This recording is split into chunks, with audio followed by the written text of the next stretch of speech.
Hey, welcome back. We're so glad to have you again for another reading of the Jesus Storybook Bible. Now, remember, this book is special because it shows us how every story in the Bible leads to Jesus, that every story whispers his name. And so if you have this book, why don't you open it up with us and we're going to be reading together. But don't forget to stick around till the end because we have some questions for you and your family.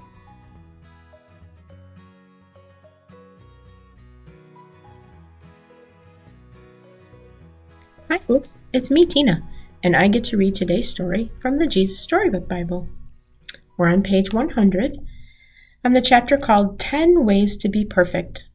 It's the story about Moses and the 10 Commandments, taken from the book of Exodus, chapters 16 and 17, and 19 to 40.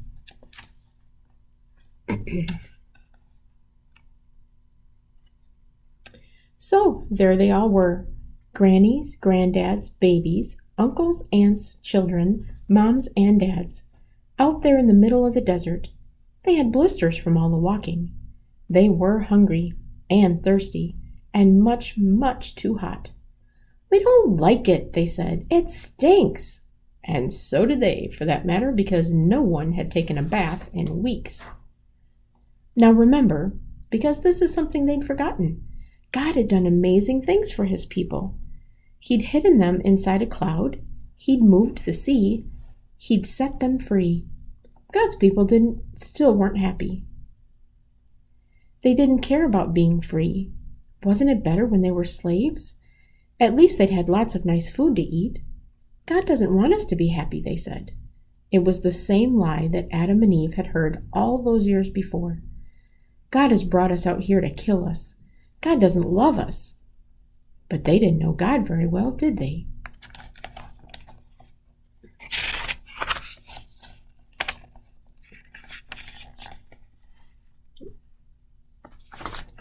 Every day of their journey, God kept on showing his people how well he would look after them, if they would trust him and obey him. When they were hungry, God made the sky rain with food, bread coming down from heaven. "What is it?" they asked each other. They didn't know, so they called it, "What is it?" Which of course is a very good name for something when you don't know what it is. When they were thirsty and started quarreling, God made water flow from a rock. Moses called that place Quarreling, because that seemed like a good name too. And still God's children didn't trust him or do what he said. They thought they could do a better job of looking after themselves and making themselves happy. But God knew there was no such thing as happiness without him. So God led them to a tall mountain. God wanted to talk to his people and show them what he was like. He wanted to help them know him better and tell them about the special land he was going to give them. "The whole earth belongs to me," God said. "But I have chosen you. You are my special family. I want you to live in a way that shows everyone else what I'm like, so they can know me too." God called Moses up the mountain.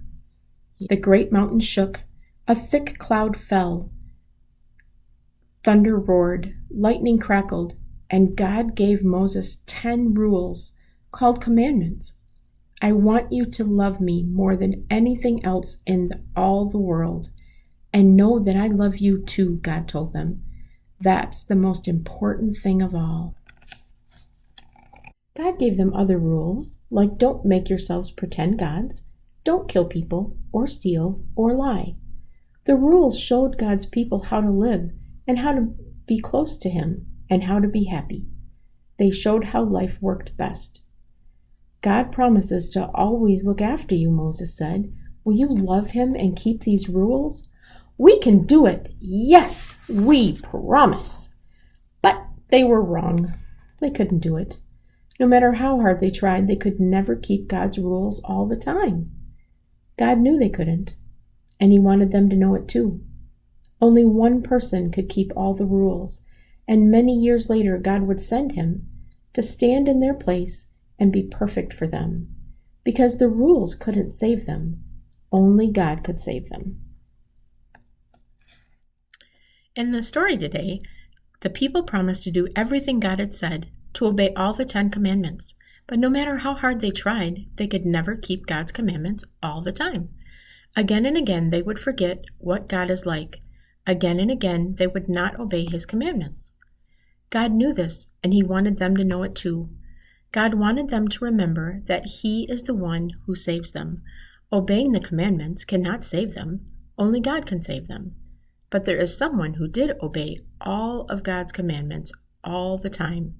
Who was it? Yes, it was Jesus. Parents, talk to your kids about this story. Did the people promise to obey all of God's commandments? Were they able to obey all of God's commandments all of the time? Why do you think they had such a hard time keeping God's commandments all of the time? Who saves us, God or God's commandments? We have a Bible verse for your family to memorize at home this week. It's from Exodus chapter 20, verse 3, and it's the very first commandment. You shall have no other gods before me. Have a great week. Bye.